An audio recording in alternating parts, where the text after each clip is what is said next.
advocate, I would like to ask that Islam preaches women's rights are equal to men. Why women should be in parda, and why there should be a segregation of men and women in this sort of meeting also?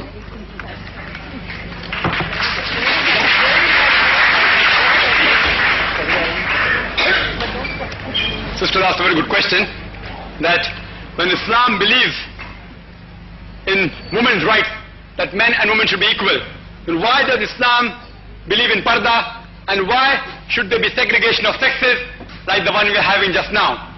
As I mentioned earlier, Islam does not believe in intermingling of the sexes.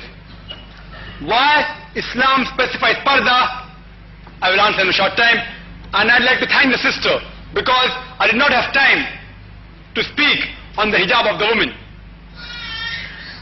If you read the Qur'an, before the mentioning of the hijab for the woman, the Qur'an mentions the hijab for the man. It's mentioned in Surah Nur, chapter number 24, verse number 30. It says, say to the believing man that he should lower his gaze and guard his modesty. The next verse, Surah Nur, chapter 24, verse number 31 says, say to the believing woman that she should lower her gaze and guard her modesty, and display not a beauty except what is that necessary of, and to draw a head covering over a bosom except in front of her father, her son, her husband, and a big list of the close relatives who she cannot marry is given, and but natural in front of the chaste woman. Besides these, she should maintain the hijab. The criteria for hijab in Islam can be found in the Qur'an and the Sahih Hadith. There are 6 criteria. First is the extent, which is the only difference between the man and the woman. For the man, he has to be covered from the navel to the knee. For the woman, her complete body should be covered. The only part that can be seen, not should be seen, is the face and the hand up to the wrist. If she wishes to cover them, she is most welcome, but not compulsory that she should cover it. Otherwise, the full body should be covered. The only part that can be seen, not should be seen, is the face and the wrist, the hand up to the wrist. This is the only criteria which differs between the man and the woman.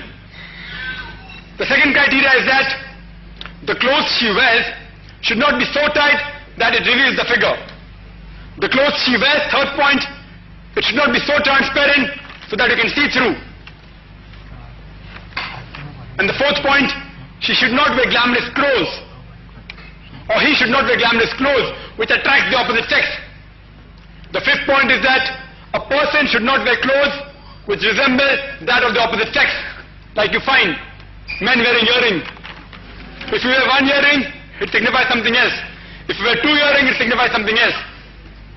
It's prohibited in Islam. And the last criteria is, you should not wear clothes which that resemble of an unbeliever. These are the 6 basic criteria of hijab in Islam. Now coming to the question, why does Islam believe in parda, and why are there segregation of sexes? Let's analyze the society in which there is parda and society in which there is no parda. The maximum number of crime that takes place in any country is in America. According to a report by the FBI, in 1990, in the year 1990, 1,255 women were raped. These are only the reported cases, and the report says only 16% of the cases were reported. If you want the exact figure, multiply 1,02,555 with 6.25 and you get the answer. More than 6,40,000 ladies were raped in America only in 1990. And if you divide this by the number of days, divide by 365, you get a figure of 1,756 women are raped every day in America in the year 1990. And the report says every day 1,900 ladies are raped. Maybe it's the report of 1991. The American got more bold. And the last report, which came in autumn 1993, it said every 1.3 minutes, one woman is raped. You know why? America has given the women more rights and more women are being raped. Only 10 were arrested. 16% are reported, only 10% are arrested. Means only 1.6% of the cases are arrested.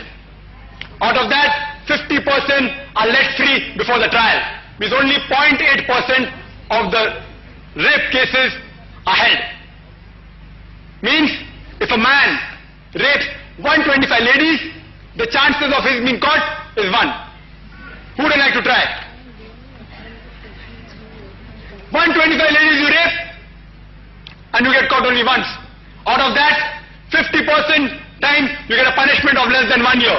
Though the U.S.A. law tells you that for rape you have got a punishment of life imprisonment, but they say it happened only the first time. He's caught the first time. Let him give him a chance. And a punishment of less than 1 year.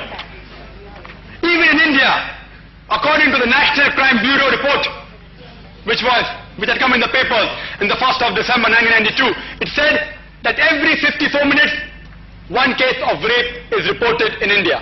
Reported, no? Every 26 minutes, one case of molestation. Every 1 hour 43 minutes, one case of dowry death. If you analyze the total number of cases of rape that are taking in a country, it will be every couple of minutes, one case of rape. I am asking a simple question. If you ask every lady to do hijab, will the rape case in U.S.A. remain the same? Will it decrease or will it increase? If you apply the hijab for every lady in India, will the rate of rape decrease? Will it remain the same or will it increase? We should understand Islam as a whole. Even suppose after that, even after a lady does hijab, irrespective of lady does hijab or not, a man is commanded he should lower his gaze. And if suppose after that, if a man commits rape in Islam, he receives capital punishment. You call it a barbaric law. I have asked this question to several people. Suppose, I have asked this question to many of the gents. Suppose your sister is raped, and if you are made the judge, leave aside what Islam tells you, leave aside what Indian law tells you, leave aside what American law tells you. If you are made the judge, what punishment will you give to the rapist of your sister? And all have said, death sentence. Few went to the extreme of saying, I'll torture him to death. I want to ask you a question. If you apply the Islamic Sharia law in America, will the rape case decrease? Will it remain the same or will it increase? If you apply the Sharia law in India, will the rape case decrease? Will it remain the same or will it increase? So but natural, let's practically. You say you're giving women right theoretically, but practically you're degrading her to a status of a concubine and a mistress. I'd like to, only on speaking on Parda, you can talk for days. Just, I would like to end my answer by giving a small example. Suppose two ladies, two twin sisters, who are equally beautiful, if they are walking down the street, and if round the corner there is a hooligan who is waiting for a catch, who is waiting to tease a girl. Both twin sisters are walking, both are equally beautiful, one is in the hijab, Islamic hijab, one is wearing a mini or a skirt. Which girl will that hooligan tease? Which girl will he tease? But naturally the one in the short or the mini. If a girl is wearing normal shalwar kameez with the hair open, maybe the shalwar kameez tight, and the other girl is wearing Islamic hijab, which girl will he tease? But naturally the girl is not in hijab. There's practical proof that hijab is been ordained in Islam not to degrade the woman, but to protect her modesty.